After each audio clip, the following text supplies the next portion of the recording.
Live from the world's capital markets, here are the latest financial headlines brought to you by News Factory. Hello and welcome to our daily financial outlook. Stay with us for more market headlines.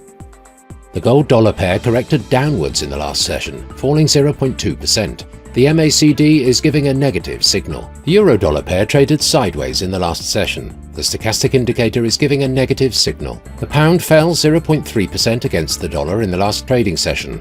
The ultimate oscillator is giving a negative signal. The last session saw the Aussie fall 0.6% against the dollar. The ROC is giving a negative signal. Coming up, our chief analyst's choices for today. US stock indexes fell, pressured by rising Treasury yields as markets recalibrated expectations for the Federal Reserve rate cuts, while rising conflict in the Middle East kept traders on the sidelines.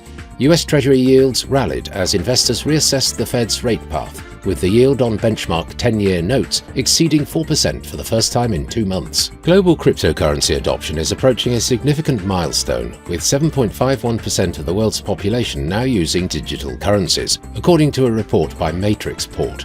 The report projects this figure to exceed 8% by 2025, signaling a potential shift of crypto from a niche market into mainstream financial systems. Supermicrocomputer said it is currently shipping more than 100,000 graphics processors per quarter and unveiled a new suite of liquid cooling products, sending the AI server maker's shares up about 14%, following a weeks-long slump.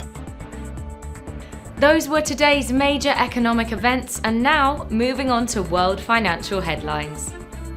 The Eurozone's Eurogroup meeting will be released at 7 GMT, the US Red Book Index at 12:55 GMT, the US NFIB Business Optimism Index at 10 GMT. Japan's EcoWatchers survey, Current, will be released at 5 GMT, Australia's RBA meeting minutes at 0:30 GMT, Germany's industrial production at 6 GMT. We hope that you've enjoyed Tuesday's financial report. On behalf of all of us here, we wish you a productive trading day.